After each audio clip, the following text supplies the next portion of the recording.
آیت 32 سے شروع کرنا ہے. ہاں؟ تلاوت 35 تک ہوئی تھی. ہاں تو پھر یہ 2-3 ملا کے پھر کچھ رکھتے ہیں. اعوذ باللہ من الشیطان الرجیم. بسم اللہ الرحمن الرحیم. وَكَذَلِكَ جَعَلْنَا لِكُلِّ نَبِيٍّ عَدُوًّا مِّنَ الْمُجْرِمِينَ وَكَفَىٰ بِرَبِّكَ هَادِيًا وَنَصِيرًا. وقال الذين كفروا لولا نزل عليه القرآن جملة واحدة كذلك لنثبت به فؤادك ورتلناه ترتيلا. ولا يأتونك بمثل إلا جئناك بالحق وأحسن تفسيرا. الذين يحشرون على وجوههم إلى جهنم أولئك شر مكانا وأضل سبيلا. ولقد آتينا موسى الكتاب وجعلنا معه أخاه هارون وزيرا. فقلنا اذهبا إلى القوم الذين كذبوا بآياتنا فدمرناهم تدميرا. وقوم نوح لما كذبوا الرسل أغرقناهم وجعلناهم للناس آية وأعتدنا للظالمين عذابا أليما. وعادا وثمود وأصحاب الرس وقرونا بين ذلك كثيرا وكلا ضربنا له الأمثال وكلا تبرنا تدبيرا. ولقد أتوا على القرية التي أمطرت مطر السوء أفلم يكونوا يرونها بل كانوا لا يرجون نشورا. وإذا رأوك إن يتخذونك إلا هزوا أهذا الذي بعث الله رسولا إن كاد ليضلنا عن آلهتنا لولا أن صبرنا عليها وسوف يعلمون حين يرون العذاب من أضل سبيلا. أرأيت من اتخذ إلهه هواه أفأنت تكون عليه وكيلا أم تحسب أن أكثرهم يسمعون أو يعقلون إنهم إلا كالأنعام بل هم أضل سبيلا.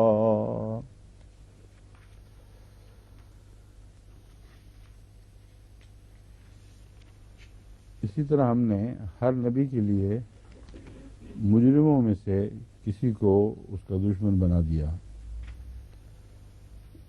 وَكَفَىٰ بِرَبِّكَ هَادِيًا وَنَصِيرًا، اور تیرا رب بطور ہدایت دینے والے کے اور بطور مددگار کے کافی ہے.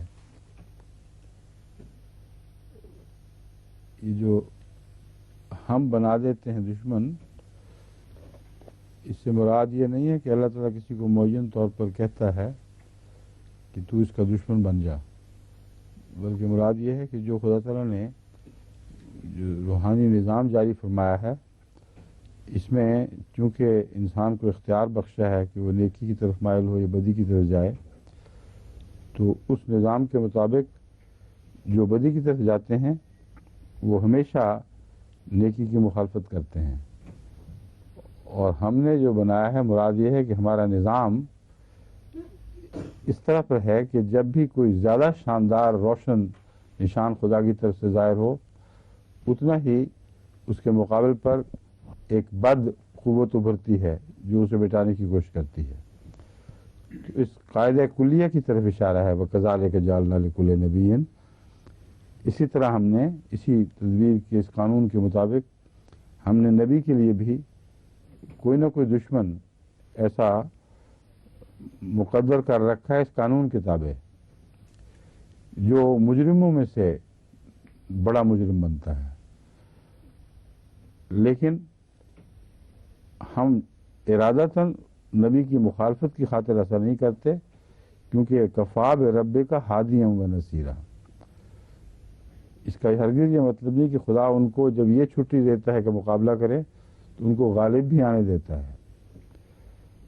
ہرگز وہ مقدرت نہیں رکھتے کہ ہدایت سے لوگوں کو گمراہ کر سکیں جو خدا کے بندے ہیں، یعنی ان کو یا نبیوں کی ہدایت میں رکھنا ڈال سکیں، اور نہ ان کی مدد جو خدا کی طرف سے آتی ہے اس میں گروہ بن سکتے ہیں۔ بس کفا برب کا ہادی و نصیرہ، اور تیرا رب بطور ہادی بھی بہت کافی ہے اور بہت مددگار بھی بہت کافی ہے۔ وقال الذین کفروا، اور وہ لوگ جنہوں نے کفر کیا انہوں نے کہا یا وہ یہ کہتے ہیں کہ کیوں نہ قرآن کریم، یعنی قرآن کریم کے لفظ تو میرے منہ سے نکل گیا، لولا نزل علیہ القرآن جملۃ واحدہ، کیوں نہ قرآن اس شخص پر پورے کا پورا یکدم اتارا گیا۔ کذالک، اسی طرح ہے جیسا کہ ہے، اس میں کوئی تبدیلی نہیں ہوگی، کیونکہ یہی معقول طریق ہے۔ لنثبت بہ فؤادک، تاکہ ہم قرآن کے ذریعے تیرے دل کو تقویت دیں، اور یہ اس تقویت کا تقاضا ہے کہ جوں مخالفت بڑھے اس کے مطابق مقابل پر ایک خدا تعالیٰ کی نصرت اور ہدایت کا سامان بھی اترتا رہے۔ اور یہی مضمون ہے جو اگلی آیت میں پھر ایک اور رنگ میں بیان کیا گیا ہے، لیکن بنیادی طور پر ایک ہی بات ہے، وہ یہ ہے لنثبت بہ فؤادک، ہم نے قرآن کریم کو تھوڑا تھوڑا اور وقتاً فوقتاً اس لیے اتارا تاکہ ہر مشکل وقت میں یہ تیرے دل کا سہارا بنے اور تجھے دشمن کی معاندانہ کوششوں کے مقابل پر قوت اور ثبات قدم عطا کرے۔ ورتلناہ ترتیلا، اور اس کو ہم نے وقفوں میں ایک خاص ترتیب سے ٹھہر ٹھہر کر نازل کیا ہے، اس کی تلاوت کی ہے۔ اصل میں رتلا میں تلاوت کرنا بھی ہے، رتلنا ترتیلا کا مطلب ہے رک رک کر وقتاً فوقتاً ہم نے اس کی تلاوت کی ہے، یہ اس میں حکمت ہے۔ جو یہ ترجمہ میں نے کیا ہے اس کی تائید میرے نزدیک اگلی آیت سے ہوتی ہے، وَلَا يَأْتُونَكَ بِمَثَلٍ إِلَّا جِئْنَاكَ بِالْحَقِّ وَأَحْسَنَ تَفْسِيرًا، اور ہم وہ کبھی بھی کوئی مثل تجھے غلط ثابت کرنے کے لیے پیش نہیں کرتے، إِلَّا جِئْنَاكَ بِالْحَقِّ، جبکہ ہم اسی مثل کو اس کی سچی صورت میں جو حقیقت حال ہے اس حقیقت کے طور پر ہم تیرے سامنے لے آتے ہیں، وہ آسان تفسیرہ، اور وہ صورتحال کی بہترین تفسیر کرنے والی ہوتی ہے۔ تو وہ باتیں بگاڑ کر، مضمون کو بگاڑ کر، یعنی پرانے انبیاء کے قصوں کو غلط رنگ دے کر جب بھی تیرے سامنے پیش کرتے ہیں، کیونکہ یہ قرآن ترتیل سے نازل ہوا ہے، یعنی وقتاً فوقتاً نازل ہوا ہے، تو ہم اس کے مقابل پر کامل حق کے ساتھ ان کی تمثیل کا توڑ یا ان کی تمثیل اصل سچی حالت میں جو ہونی چاہیے تھی وہ تیرے سامنے لے آتے ہیں، وہ تفسیرہ، اور وہ اس مسئلے کا بہترین حل پیش کرتی ہے، یعنی تفسیر کرتی ہے۔ الذین یحشرون علی وجوہہم الی جہنم اولئک شر مکانا واضل سبیلا، یقیناً وہ لوگ جو جہنم میں اوندھے منہ اکٹھے کیے جائیں گے، یہی وہ لوگ ہیں جو مکان کے اعتبار سے بہت ہی ذلیل، یعنی ان کی عادتیں بہت ہی شر والی ہیں، بہت ہی شر والے مکان سے تعلق رکھتے ہیں، وہ اضل و سبیلا، اور راہ کے لحاظ سے بہت ہی زیادہ گمراہ ہیں۔ اس میں اس تمثیل میں جو بیان کی گئی ہے اشارہ اس دوسری تمثیل کی طرف ہے جو پہلے ان لوگوں کی جنہوں نے فیصلہ کیا ہے کہ خدا کی بات نہیں مانیں گے، ان کی تمثیل گائے بھینسوں سے دی گئی ہے، اور ان کو اشر ناس قرار دیا گیا ہے، سب سے زیادہ گمراہ۔ وہ آیت کون سی ہے، نکالیں؟ ہاں اس کے بعد ہی آ جائے گی؟ اچھا بس پھر ٹھیک ہے، ضرورت نہیں نکالنے کی، ابھی آ جائے گی۔ اس طرف اشارہ ہے اس میں، اور وہ وقت کے مذہبی رہنما جو ضد کرتے ہیں کہ ہم نے بات نہیں ماننی، وہ علماء کا کسی قوم سے تعلق رکھتے ہوں، ان کی مثال خدا تعالیٰ ایسی ہی دیتا ہے۔ چنانچہ یہودی علماء جب یہ حرکتیں کرتے تھے تو ان کے متعلق یہ آیت جو کہتے ہیں بعد میں بھی آئے گی، وہ ان کے حرکتوں کو کھول کر ایک مثال کی صورت میں بیان کرتی ہے۔ اور آئندہ کے علماء کے لیے آن حضرت صلی اللہ علیہ وآلہ وسلم نے امت میں پیدا ہونے والے بگڑے ہوئے علماء کی مثال اسی طرح دی ہے۔ شر من تحت عظیم السماء، وہ آسمان کے پردے تلے سب سے زیادہ شریر ہوں گے۔ تو یہ بھی وہی لفظ شر استعمال ہوا ہے ان لوگوں کے لیے۔ کیوں ہوں گے اس کی تفصیل کچھ یہودی علماء کے اوپر اطلاق پانے والی آیت سے ہوتی ہے، کچھ اس مضمون سے ہوتی ہے جو اس آیت میں پیش کیا گیا ہے۔ وَلَقَدْ آتَيْنَا مُوسَى الْكِتَابَ وَجَعَلْنَا مَعَهُ أَخَاهُ هَارُونَ وَزِيرًا، اور ہم نے موسیٰ کو بھی ایک کامل کتاب دی تھی، یعنی اپنے وقت کے لحاظ سے کامل۔ وَجَعَلْنَا مَعَهُ أَخَاهُ هَارُونَ، اور ہم نے اس کے ساتھ اس کے بھائی ہارون کو اس کا وزیر بنایا تھا۔ فَقُلْ نَذْهَبَ إِلَى الْقَوْمِ الَّذِينَ كَذَّبُوا بِآيَاتِنَا، اور ہم نے ان سے کہا، اور ہم نے کہا کہ تم دونوں جاؤ ایک ایسی قوم کی طرف جنہوں نے ہمارے نشانات کو جھٹلا دیا ہے۔ فَدَمَّرْنَاهُمْ تَدْمِيرًا، پس ان کے اس پیغام رسانی کے بعد ان کے انکار کی وجہ سے، یہ حصہ اس میں محذوف ہے لیکن ظاہر ہے، محذوف ہونے کے باوجود صاف صاف دکھائی دے رہا ہے کہ یہ مضمون یہی ہے کہ ان کو جو ہم نے بھیجا تو پھر جو کچھ انہوں نے کیا اس کے نتیجے میں دمرناہم تدمیرا، ہم نے ان کو بری طرح ہلاک کر دیا۔ دمرنا میں نے ہلاک کیا، اور تدمیرا جب دہرایا جاتا ہے اس طرح تو کہتے ہیں مطلب ہوتا ہے کہ بہت بری طرح ہلاکت بھی خوب کی۔ وقوم نوح لما کذبوا الرسل، اور نوح کی قوم جب اس نے اپنے رسولوں کا انکار کر دیا، اس کو بھی ہم نے ہلاک کر دیا۔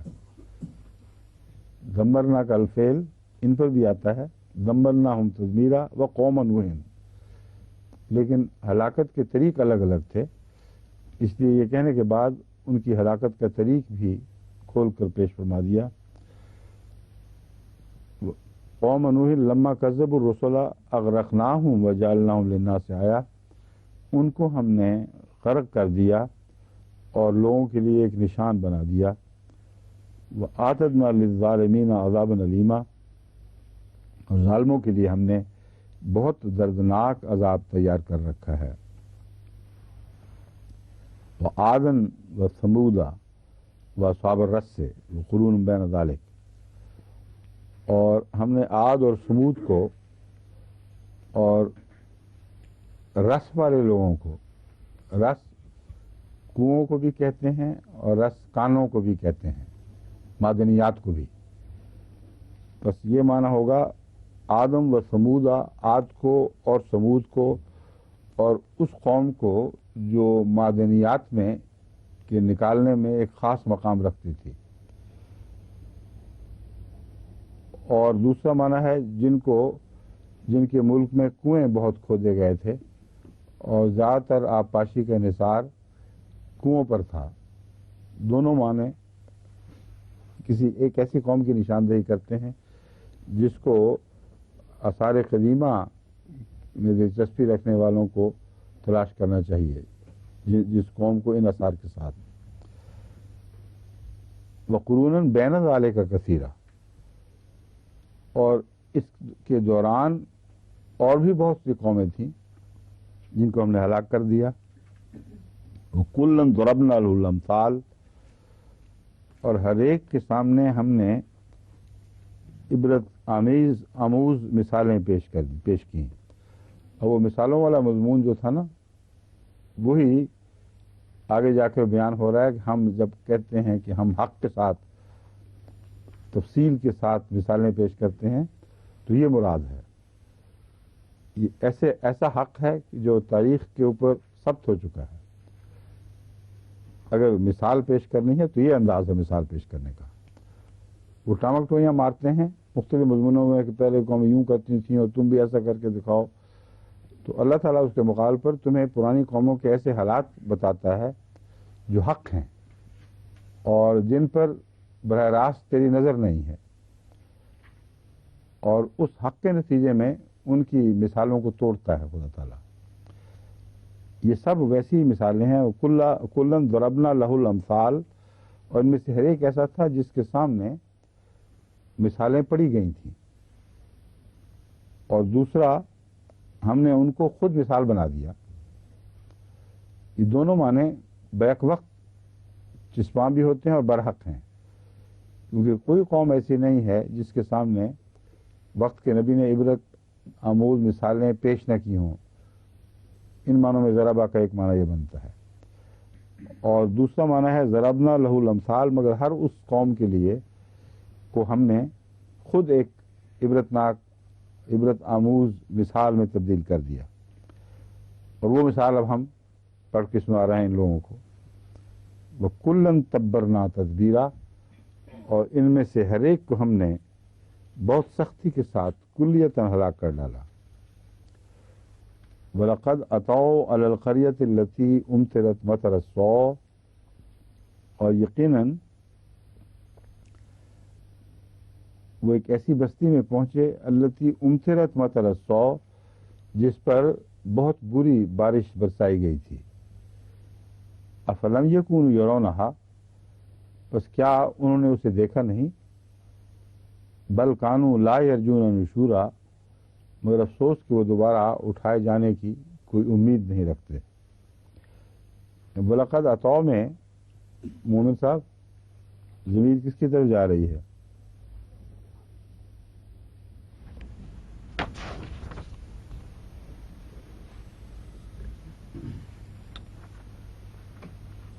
بظاہر تو نبی کے وسلم کے جو مخاطب ہیں کفار، جن کے بارے میں ولا یاتونک بمثل، ان کی طرف وقال الذین کفروا. دیکھیں نا آخری بات جو ختم ہوئی تھی، عاد اور ثمود اور اصحاب الرس وقرون بین ذلک کثیرا، ان کی باتیں ہوئی ہیں. اور ہر ایک کو ہم نے ایک مثال بنا دیا، ایک عبرتناک مثال بنا دیا. وَكُلًّا تَبَّرْنَا تَتْبِيرًا، اور ایک کو ہم نے ہلاک کر دیا. وَلَقَدْ أَتَوْا عَلَى الْقَرْيَةِ الَّتِي أُمْطِرَتْ مَطَرَ السَّوْءِ. اب یہ قریہ حضرت لوط کی قریہ ہے؟ سوال یہ ہے، جو کوئی اور قریہ ہے؟ اگر حضرت لوط کی قریہ ہے تو یہ غالباً عربوں کے علم میں تھی وہ جگہ. اس صورت میں اس کی ضمیر اہل عرب کی طرف ہو سکتی ہے کہ اہل عرب لوط کی بستی سے واقف ہیں کہ جہاں بہت بری بارش برسائی گئی تھی. افلم یکونوا یرونہا، بس کیا وہ اس کا سبق حاصل نہیں کرتے، اس کا پیغام نہیں پاتے، پہچانتے نہیں کہ کیا تھا. بل کانوا لا یرجون نشورا، مگر چونکہ ان کو حیات نو میں کوئی دلچسپی نہیں، حیات بعد الممات میں کوئی دلچسپی نہیں، اس لیے ایسی مدفون قوموں سے سبق نہیں لیتے. اگر یہ پتہ ہو، خیال ہو کہ یہ لوگ جو یہاں ذلیل ہو کر رسوا کیے گئے ہیں، مرنے کے بعد بھی یہ جواب دہ ہوں گے، تو پھر یہ اس سے سبق حاصل کرتے، عبرت حاصل کرتے. مگر اس مضمون میں کوئی ان کو دلچسپی نہیں ہے. وَإِذَا رَأَوْكَ إِن يَتَّخِذُونَكَ إِلَّا هُزُوًا، اور جب وہ تجھے دیکھتے ہیں تو محض مذاق کے طور پر تجھ سے سلوک کرتے ہیں، تجھے ایک محض مذاق کا، تمسخر کا نشانہ بناتے ہیں، اور اس سے زیادہ تجھ میں کوئی دلچسپی نہیں لیتے. اور تمسخر کیا کرتے ہیں؟ اَهَٰذَا الَّذِي بَعَثَ اللَّهُ رَسُولًا، کہ یہ شخص ہے جسے اللہ نے رسول بنایا ہے، یعنی اس میں کچھ بھی نہیں ہے، کوئی بھی صفت ایسی نہیں ہے جو کسی منصب پر فائز کرنے کا اس کو اہل بنا سکے، اور یہ بات کہتے ہی اپنے آپ کو جھٹلا بھی دیتے ہیں۔ قرآن کریم نے ہر جگہ جہاں ایسی باتیں بیان کی ہیں، اس کی اگلی آیت میں ساتھ ہی اس کا توڑ بھی پیش فرما دیا، ان کاد لیضلنا عن آلہتنا لولا ان صبرنا علیہا۔ ایسا طاقتور شخص ہے، اتنا صاحب حکمت ہے کہ اگر ہم چمٹ نہ رہتے اپنے معبودوں سے تو اس نے ضرور ہمیں پھیر دینا تھا ان سے۔ تو پہلا دعویٰ اور یہ دعویٰ دیکھیں کتنا متضاد ہے۔ حاضر الذی، یہ وہ شخص ہے جس کو خدا نے بنایا تھا، اور خدا سے تعلق کے بغیر، یعنی یہ مانتے ہیں کہ خدا سے کوئی تعلق نہیں، اپنی ذات میں اس میں اتنی طاقت سمجھتے ہیں کہ اگر ہم زبردستی نہ چمٹے رہتے اپنے معبودوں سے تو یہ ایک ایسی ہستی تھی جو ہمیں ان سے توڑ کر الگ کر دیتا۔ اتنا بڑا ٹریبیوٹ دوسرے ہی سانس میں دے کر اپنی پہلی دلیل کو پارا پارا کر دیا۔ وَسَوْفَ يَعْلَمُونَ حِينَ يَرَوْنَ الْعَذَابَ مَنْ أَضَلُّ سَبِيلًا، اور وہ ضرور دیکھ لیں گے یا عنقریب دیکھ لیں گے، جان لیں گے جب وہ عذاب کو دیکھیں گے، من اضل سبیلا، کہ کون راہ سے سب سے زیادہ بھٹکا ہوا تھا۔ ارأیت من اتخذ الہہ ہواہ، کیا تو نے دیکھا ہے اس شخص کو جو اپنے ہی نفس کو اپنا معبود بنا بیٹھے۔ افانت تکون علیہ وکیلا، تو کیا تو اس کا بھی سرپرست یا ضامن بن سکتا ہے؟ مگر تجھے ایسے لوگوں کا ضامن کیسے مقرر کیا جا سکتا ہے؟ تیرا ان سے کوئی علاقہ نہیں، تو ان کی کسی حرکت کا ذمہ دار نہیں ٹھہرایا جا سکتا جنہوں نے خود اپنی ذات کو ہی اپنا معبود بنا لیا ہو۔ ام تحسب ان اکثرهم یسمعون و یعقلون، یہ جو ہے نا مضمون الہہ ہوا ہو، پہلے اس سے تھا کہ ہم اپنے معبودوں، ہمیں یہ معبودوں سے الگ کر دیتا۔ دراصل تمام مشرک قوموں کی نفسیات یہی ہوتی ہے کہ وہ اپنے نفس کی ہی پوجا کرتے ہیں، اور بت جو ہیں وہ محض ایک دکھانے کا نشان ہے، اپنے مقاصد کے سوا کسی چیز کی عبادت نہیں کرتے۔ تو اللہ تعالیٰ فرماتا ہے ام تحسب ان اکثرهم یسمعون و یعقلون، تجھے کیا یہ خیال ہے کہ ان میں سے اکثر سنتے بھی ہیں اور عقل بھی کرتے ہیں؟ ان ہم الا کالانعام بل ہم اضل سبیلا، یہ تو مویشیوں کی طرح ہیں صرف، بل ہم اضل سبیلا، بلکہ اس سے بھی زیادہ یہ گمراہ ہیں جتنے مویشی ہوتے ہیں۔ مگر وہ جو آیت تھی وہ دوسری تھی میرے ذہن میں، وہ شریر والی،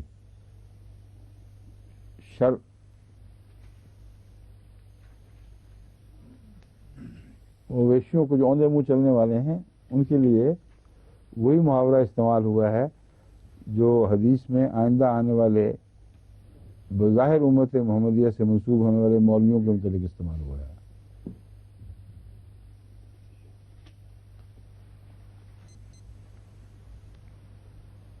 مساجدہم عامرۃ وہی اقرب من الہدی وعلماؤہم شر من تحت عظیم السماء، یہ جو ہے شر من تحت عظیم السماء، اس کے تعلق میں جانوروں کے متعلق جو یہ مل گئی دیکھ لینا۔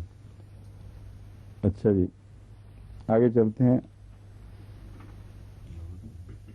صاحب ہونی ہے ابھی؟ اچھا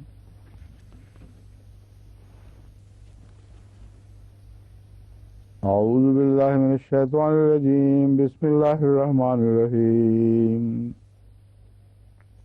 الم تر الی ربک کیف مد الظل ولو شاء لجعلہ ساکنا ثم جعلنا الشمس علیہ دلیلا ثم قبضناہ الینا قبضا یسیرا وهو الذی جعل لکم اللیل لباسا والنوم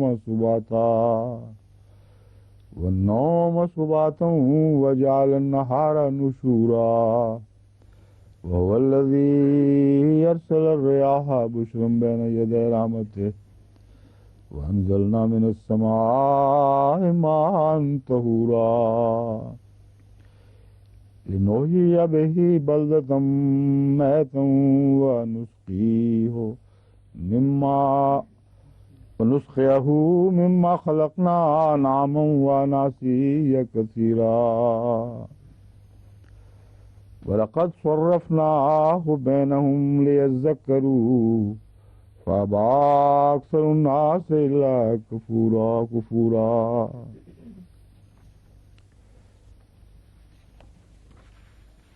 ولو شئنا لبعثنا في كل قرية نذيرا فلا تطع الكافرين وجاهدهم به جهادا كبيرا وهو الذي مرج البحرين هذا عذب فرات وهذا ملح نجاج وجعل بينهما برزخا وحجرا مهجورا وهو الذي خلق من الماء بشرا فجعله نسبا وصهرا وكان ربك قديرا ويعبدون من دون الله ما لا ينفعهم ولا يضرهم وكان الكافر على ربه ظهيرا وما أرسلناك إلا مبشرا ونذيرا.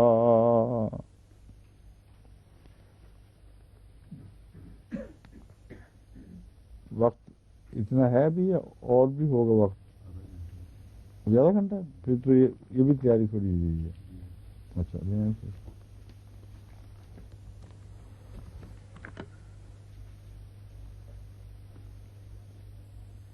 وَكَانَ الْكَافِرُ عَلَىٰ رَبِّهِ وَمَا أَرْسَلْنَاكَ إِلَّا مُبَشِّرًا وَنَذِيرًا قُلْ مَا أَسْأَلُكُمْ عَلَيْهِ مِنْ أَجْرٍ إِلَّا مَنْ شَاءَ أَنْ يَتَّخِذَ إِلَىٰ رَبِّكَ سَبِيلًا.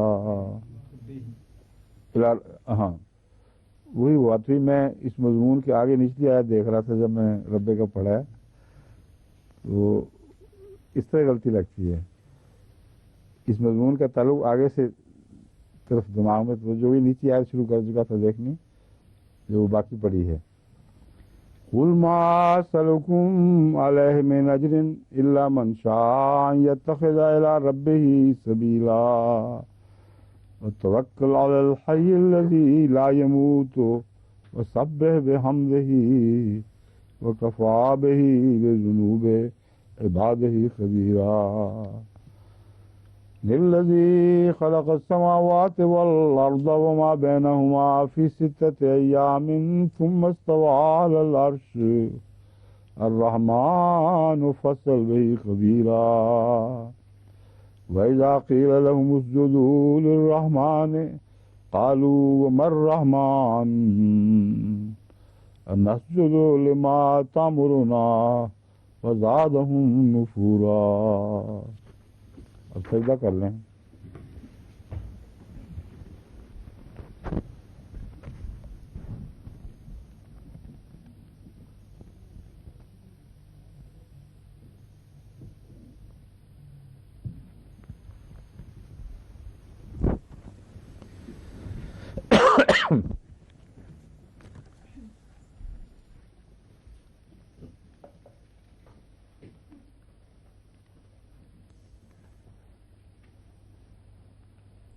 ہم تعصب ان اکثرهم یہاں سے شروع کرنا ہے.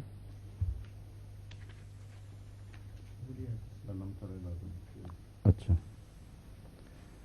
اس سے اگلی آیت الم تر الی ربک کیف مد الظل. کیا تو نے اپنے رب کو نہیں دیکھا کہ وہ کیسے سائے کو پھیلاتا ہے.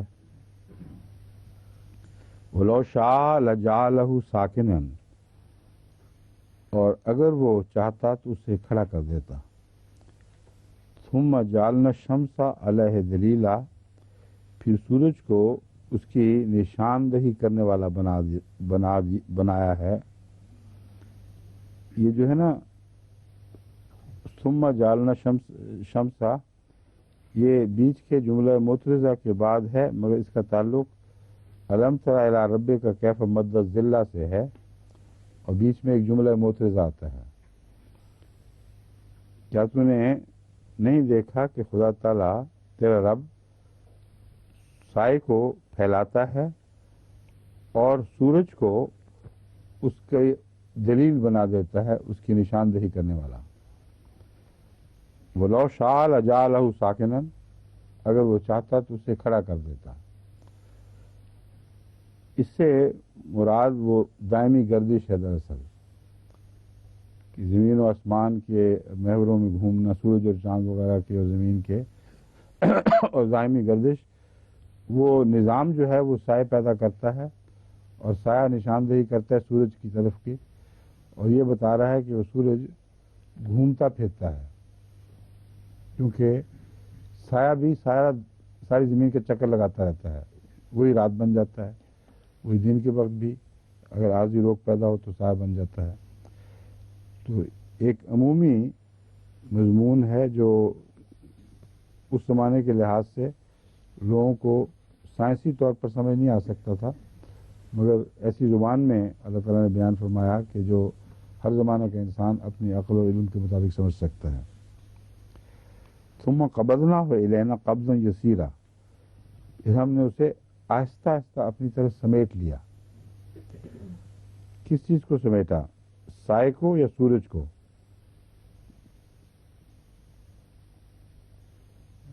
کیوں جی؟ سائے کو سمیٹا یا سورج کو؟ ہاں وہی ضمیر ہا کی طرح جانی، اس یعنی تانیث میں ہونی چاہیے تھی. شمس تو مونس ہے نا، اور چاند مذکر ہے، ٹھیک ہے. اس لیے سائے کو اپنی طرف سمیٹا. میں بھی اس کا ہی ترجمہ سمجھتا تھا، مگر میرا ذہن اس طرف نہیں گیا تھا کہ شمس کی طرف ہا کی ضمیر جانی چاہیے تھی. اب آپ نے بتایا تو مجھے خیال آیا ہے. مگر ذاتی رجحان اسی طرف تھا کہ ترجمہ سائے کی طرف ہے، ہم اس سائے کو پھر اپنی طرف سمیٹ لیتے ہیں. کیا مطلب ہے سائے کو اپنی طرف سمیٹ لیتے ہیں؟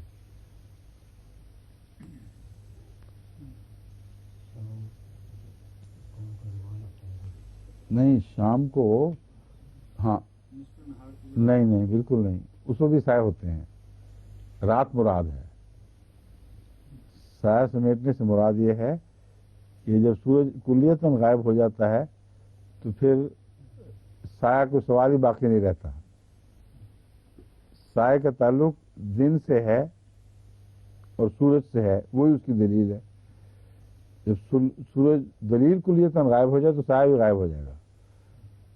تو مراد رات کا وقت ہے. دن کے وقت فینامینان سورج کا دکھائی دے رہا ہے، پھر جب ہم سایوں کو سمیٹ لیتے ہیں تو پھر کوئی سورج باقی نظر نہیں آتا اور مکمل اندھیرا چھا جاتا ہے. اور آہستہ آہستہ سائے کو سمیٹتے ہیں، ایک دم روشنی غائب نہیں کرتے. سورج کے جانے کے بعد بھی رفتہ رفتہ پھر وہ سایہ مٹتے مٹتے مٹ جاتا ہے. وَهُوَ الَّذِي جَعَلَ لَكُمُ اللَّيْلَ لِبَاسًا وَالنَّوْمَ سُبَاتًا. اس کے مان بعد رات کا ذکر بالکل برمحل ایسے ہی ہونا چاہیے تھا. وہی ہے جس نے تمہیں رات کو تمہارے لیے لباس بنا دیا، وَالنَّوْمَ سُبَاتًا، اور نیند کو آرام کا ذریعہ، وَجَعَلَ النَّهَارَ نُشُورًا، اور دن کو پھیلا دینے والا، یعنی تم لوگوں کو نکالتا ہے، ہر چیز کو باہر نکال کر منتشر کر دیتا ہے، اور زمین کی جو حرکت ہونے والی کاروائیاں ہیں وہ اثر و نو شروع ہو جاتی ہیں. وَهُوَ الَّذِي أَرْسَلَ الرِّيَاحَ بُشْرًا بَيْنَ يَدَيْ رَحْمَتِهِ، اور وہی ذات ہے جو ہواؤں کو بھیجتی ہے، یعنی وہی ہے جو ہواؤں کو بھیجتا ہے. بشرم بین یدائے رحمتہ، اپنی رحمت کے آگے آگے خوشخبریاں دیتے ہوئے.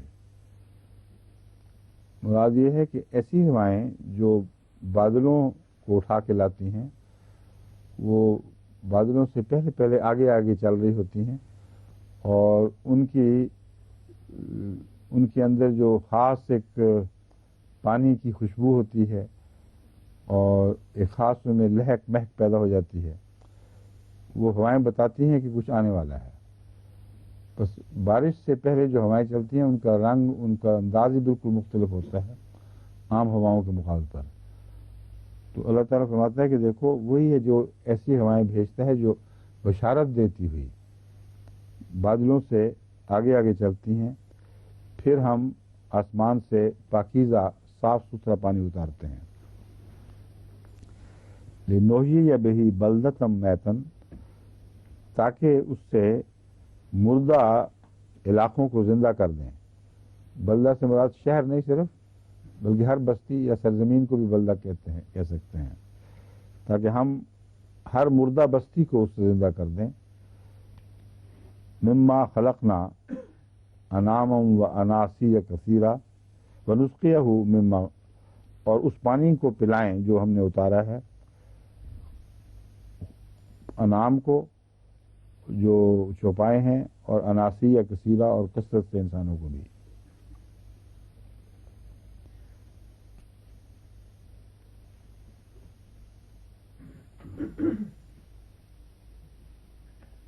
میں ایک بات کہنی تھی، وہ میں اس سے ذہن سے اتر گئی، دوبارہ پڑھ کے دیکھ رہا ہوں کیا خیال آیا تھا بتانے والی بات۔ وَهُوَ الَّذِي أَرْسَلَ الرِّيَاحَ بُشْرًا بَيْنَ يَدَيْ رَحْمَتِهِ وَأَنزَلَ مِنَ السَّمَاءِ مَاءً طَهُورًا لِنُحْيِيَ بِهِ بَلْدَةً مَيْتًا وَنُسْقِيَهُ مِمَّا خَلَقْنَا أَنْعَامًا وَأَنَاسِيَّ كَثِيرًا۔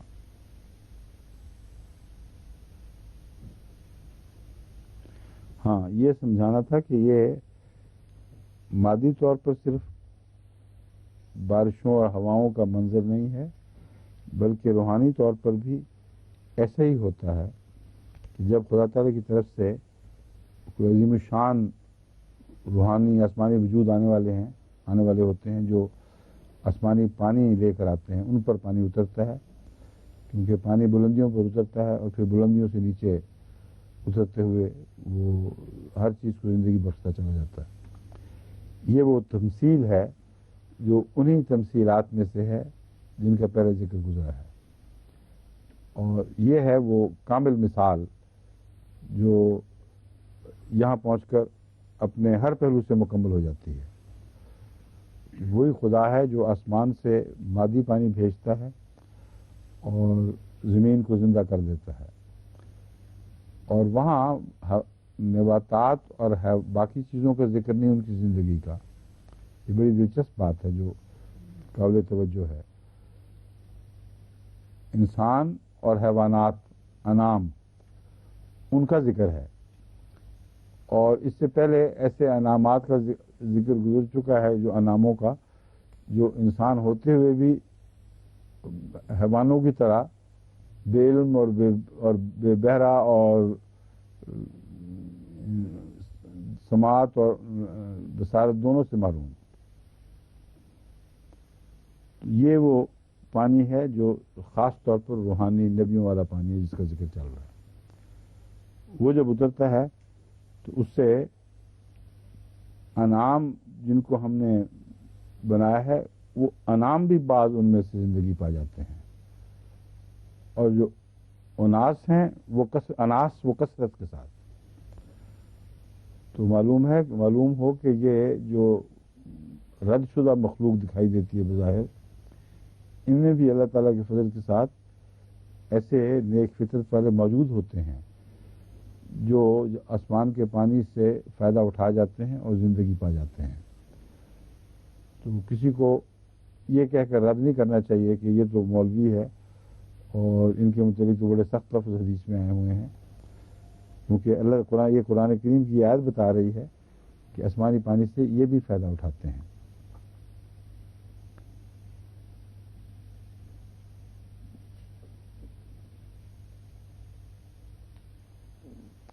وَلَقَدْ صَرَّفْنَاهُ بَيْنَهُمْ لِيَذَّكَّرُوا، اور ہم نے یہ باتیں خوب کھول کر عدل بدل کر مختلف پہلوؤں سے ان کے درمیان رکھ دی ہیں۔ لِيَذَّكَّرُوا یعنی بیان کیے ہیں ان کے سامنے تاکہ وہ نصیحت پکڑیں۔ فَأَبَىٰ أَكْثَرُ النَّاسِ إِلَّا كُفُورًا، مگر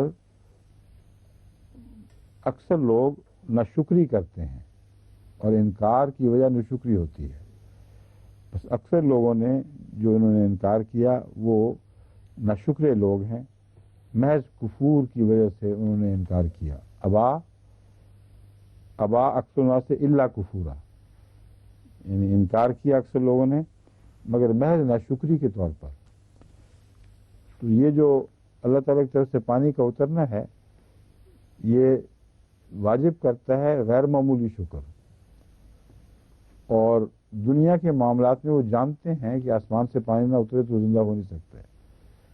روحانی دنیا میں جب اللہ تعالیٰ اتنا بڑا احسان فرماتا ہے کہ اپنی طرف سے انبیاء بھیجتا اور اپنی وحی کے ساتھ ان کی زندگی کے سامان کرتا ہے، تو پھر یہ ناشکری کرتے ہیں اس بات کی اور اس کی وجہ سے انکار کر دیتے ہیں۔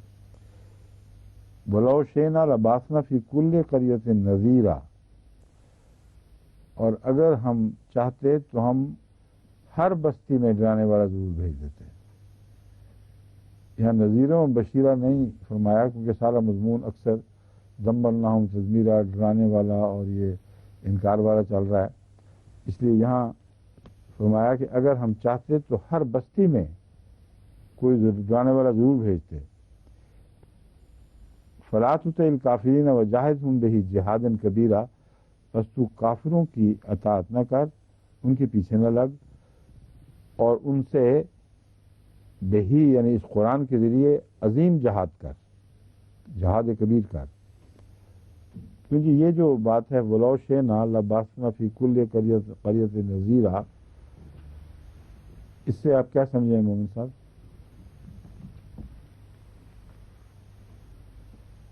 قرآن کریم نے دوسری جگہ تو یہ بھی فرمایا ہے کہ ہم نے ہر بستی میں اس کی ہلاکت سے پہلے پہلے نذیر بھیجے۔ کیوں جی؟ ہے نا یہ آیت؟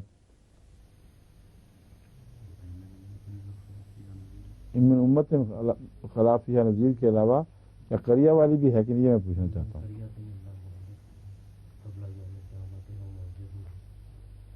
نذیر کا بھی وہاں ذکر غالباً ملتا ہے۔ اگر ہر بستی کو ہلاک کر کیا ہے تو ہر بستی کو نذیر بھیجا ہے، ہاں یہی ہے نا؟ ہاں نکالیں۔ میں جو توجہ دلانا چاہتا ہوں وہ یہ کہ یہ مضمون کسی لفظوں میں ہو، یہ بیان دوسری جگہ ہو چکا ہے کہ ہم کوئی، ایک تو یہ ہے کہ ہم کوئی بستی کسی بستی کو ہلاک کرتے ہی نہیں جب تک کہ نذیر نہ بھیج دیں۔ پھر یہ فرمایا کہ ہم ہر بستی کو ہلاک کر دیں گے، کوئی بھی بستی نہیں جسے ہلاک نہ کریں۔ بستی سے مراد وہاں دراصل مختلف زمانوں کی قومیں ہیں جو مختلف ادوار میں اب زمین کی مالک یا بعض حصوں کی مالک بنائی گئی تھیں۔ نہیں، ہاتھ کی بات نہیں ہو رہی، نذیر والی بات ہو رہی ہے۔ وہ یہ دو باتیں تو بڑی واضح ہیں، اس میں تو کسی شک کی گنجائش ہی نہیں۔ ایک جگہ یہ فرما رہا ہے اللہ تعالیٰ کہ ہم ہر بستی، کوئی بستی نہیں مگر اسے ہم ہلاک کر دیں گے۔ دوسری جگہ فرما رہے ہیں ہم کسی بستی کو ہلاک نہیں کرتے جب تک پہلے نذیر نہ آ جائے۔ ٹھیک ہے، اب یہاں اللہ تعالیٰ فرما رہا ہے وَلَوْ شِئْنَا لَبَعَثْنَا فِي كُلِّ قَرْيَةٍ نَذِيرًا، اگر ہم چاہتے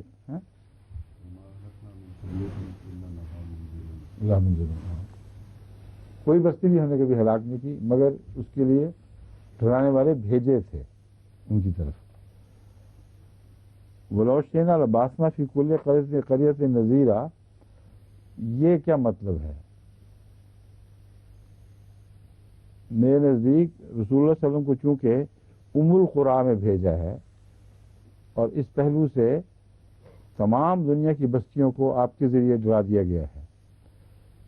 اگر اللہ تعالیٰ چاہتا تو ایک عالمی نبی بھیجنے کی بجائے پہلے طریق کے مطابق بستی بستی نذیر بھیج سکتا تھا، مگر ان کی اب ضرورت نہیں رہی، کیونکہ القریٰ میں آنے والا نبی تمام بنی نوع انسان کے لیے نذیر ہے، اور یہ تمام بنی نوع انسان کے لیے نذیر ہونا اس بات کا تقاضا نہیں کرتا کہ لازماً اب ہر بستی میں الگ الگ نبی بھی آئے۔ اگر یہ معنی اس کا سمجھا جائے تو پھر وہ بظاہر پیدا ہونے والا تضاد دور ہو جاتا ہے۔ ہو سکتا ہے کوئی اور بھی اس میں حکمت ضرور ہوگی، مگر میرے ذہن میں تو یہی آ رہی ہے اس وقت. فلا تطع الکافرین وجاہدہم بہ جہادا کبیرا، بس کافروں کی پیروی نہ کر اور ان کے ساتھ اس قرآن کے ذریعے بڑا جہاد کر. وہو الذی مرج البحرین ھذا عذب فرات وھذا ملح اجاج، وہی اللہ ہے جس نے دو سمندروں کو ملا دیا. ھذا عذب فرات، یہ میٹھے پانی والا سمندر ہے جو بہت ہی اچھا اور یعنی خوش مزہ پانی ہے. عذب فرات. وھذا ملح اجاج، اور یہ سخت کڑوا اور بدمزہ ہے. وجعل بینہما برزخا، اور ان کے درمیان سر دست ایک روک کھڑی کر دی ہے، درمیان میں ایک دیوار سی حائل کر دی ہے. وحجر ماجورا، اور ایک مکمل علیحدگی کر رکھی ہے. بس اس مضمون کے تابع هو الذی مرج البحرین کا مطلب یہ ہوگا وہی ذات ہے جو سمندروں کو ملائے گی. کیونکہ قرآن کریم میں وہ پیشگوئیاں جو قطعی طور پر یقینی ہوں، یعنی جس میں شک کی ادنا بھی گنجائش نہ ہو، اس کو ماضی کے صیغے میں بیان کیا جاتا ہے، جیسے ایک واقعہ ہو گیا ہے. اگر اس کا یہ ترجمہ نہ کریں تو پھر یہ تضاد بن جاتا ہے. ایک طرف اللہ تعالیٰ فرماتا ہے اس نے ملا دیا، دوسری طرف فرمایا ہجر معجور کر رکھا ہے. بس مراد یہ ہے کہ وہ ان دو سمندروں کو ملا دے گا، جن میں سے ایک کا پانی میٹھا اور خوشگوار ہے اور دوسرے کا پانی بدمزہ اور سخت کڑوا ہے. حالانکہ سر دست وجعل بینہما، حالانکہ ان دونوں کے درمیان اس نے ایک بڑی روک بنا رکھی ہے اور ان کو علیحدہ کر دیا ہے. سمجھیں؟ یہ پیشگوئی کن دو سمندروں کے ملنے کے ساتھ پوری ہوئی ہے؟ ایک سمندر تو ہیں جو امریکہ میں ہیں، پیناما کنال نے جس سمندروں کو جوڑا ہے، بحر الکاہل اور بحر قلزم. اور دوسرے دو سمندر ہیں جو بحر قلزم کو کس سے جوڑتے ہیں؟ سویز کے ذریعے بحر ہند کے ساتھ. بحر احمر اور بحر ابیض المتوسط اردو میں کہتے ہیں، سفید. عربی میں میڈیٹرینین. بحر قلزم وہی ہے نہیں؟ میڈیٹرینین اوشن، میڈیٹرینین سی، کیا کہتے ہیں اس کو انگریزی میں، اردو میں؟ جو امریکہ اور یہاں یعنی افریقہ کے شمال سے شروع ہو کر جو عرب ساحلوں سے بھی لگتا ہے سمندر، وہ مسلسل امریکہ تک چلتا ہے اور امریکہ اس کے بیچ میں روک ایک بنتا ہے. پھر امریکہ سے گزر جائیں تو دوسری سمت میں بحر الکاہل شروع ہو جاتا ہے، اور بحر الکاہل کا پانی غالباً میٹھا ہے. اس لیے میں کہہ رہا ہوں کہ غالباً میٹھا ہے کہ وہ اس میں تموج نہیں ہے اور کھڑا ہے. اس لیے جہاں جس پانی میں تموج نہیں ہوگا وہاں سالٹس اس کثرت سے نہیں گھلے ہوتے اور نسبتاً اس میں نمک میں کمی ہوتی ہے. اور اسی طرح وہاں زندگی کی زیادہ افراد ہوتی ہے، بہت زیادہ کثرت سے ہر قسم کی زندگی ملتی ہے. تو یہ ہو سکتا ہے یہ دو سمندر ہوں. اور دوسرے طور پر یہ دیکھنا پڑے گا، یہ زیادہ نہیں جغرافیہ والوں سے پوچھ کے، کہ وہ سمندر جن کو نہر سویز نے ملایا آپس میں، کیا ان کے پانیوں میں کوئی اتنا نمایاں فرق ہے جس سے ہم کہہ سکیں کہ اس کو ہم کھارا کہہ سکتے ہیں مقابلتاً اور اس کو میٹھا. مگر دو جگہ یہ پیشگوئی ہے ملنے کی، ایک سورہ رحمان میں ہے اور ایک یہاں ہے، اور دو ہی دفعہ سمندر میں لائے گئے ہیں. اس لیے لازماً ایک پیشگوئی ایک سمندر ایک جگہ سمندروں کے ملنے سے متعلق ہے، دوسری پیشگوئی دوسری جگہ سمندروں سے ملنے کے متعلق ہے.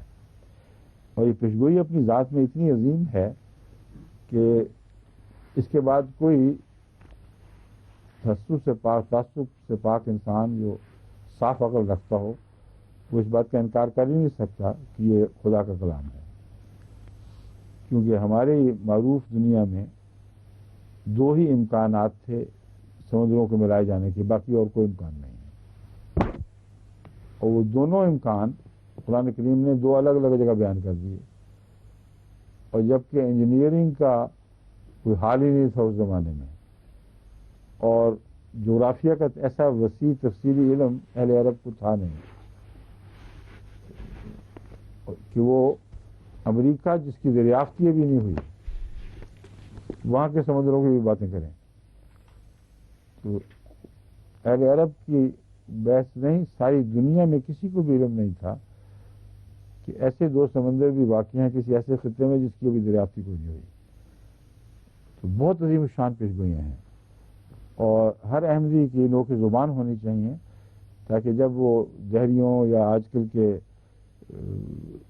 علم پہ فخر کرنے والوں سے گفتگو کریں تو بتائیں کہ ثابت کرو کہ یہ کیسے اچانک خود بخود رسول اللہ صلی اللہ علیہ وسلم نے بات ایجاد کر لی، اور جو نمبر ٹیلی کر جاتا ہے وہ بھی حیرت انگیز ہے، 2 آیتیں اور 2 سمندر دو سمندر ملے ہیں، اور ہجر مہجورہ بھی ان کے درمیان بڑی پکی تھی، لا یبغیان جیسا سورہ رحمان میں بیان فرمایا ہے،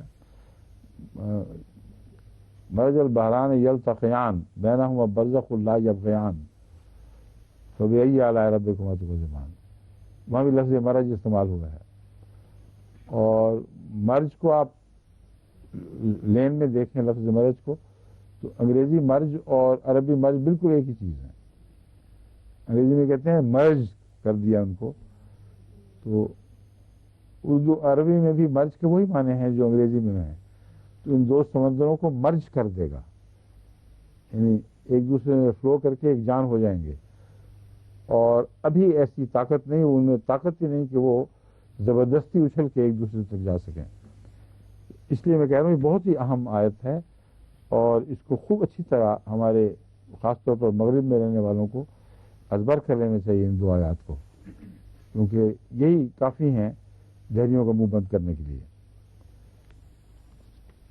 وَهُوَ الَّذِي خَلَقَ مِنَ الْمَاءِ بَشَرًا وَجَعَلَهُ نَسَبًا وَصِهْرًا، اور وہی اب اس کے جو روحانی معنی ہیں ان میں بھی 2 سمندروں کے ملنے کا معاملہ اس طرح آتا ہے کہ ایک سمندر جو حضرت موسیٰ کی امت کا چلا آ رہا تھا اور جس کا پانی کھاری ہو گیا تھا، اور ایک سمندر رسول اللہ صلی اللہ علیہ وسلم کی وحی سے کے ساتھ پھوٹا ہے جو شفاف اور میٹھا پانی ہے، لیکن کھارے پانی میں بھی زندگی کے کچھ سامان تو ہوتے ہیں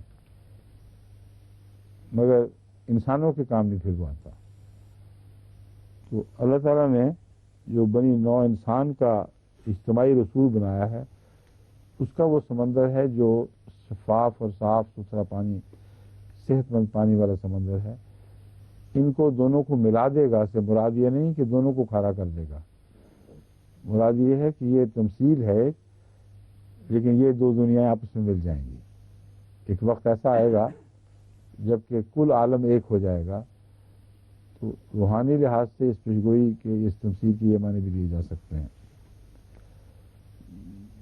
وَهُوَ الَّذِي خَلَقَ مِنَ الْمَاءِ بَشَرًا فَجَعَلَهُ نَسَبًا وَصِهْرًا، وہی ہے جس نے پانی سے بشر پیدا کیا، فَجَعَلَهُ نَسَبًا وَصِهْرًا، اور اس کے سسرال بھی بنائے، آباء و اجداد بھی بنائے اور سسرال بھی، وَكَانَ رَبُّكَ قَدِيرًا، اور تیرا رب بہت قدرت والا ہے۔ اب اس میں جو قابل ذکر بات ہے ماں بشرن کہہ کے جعلہ نسبا و صہرا کا کیا مطلب ہے؟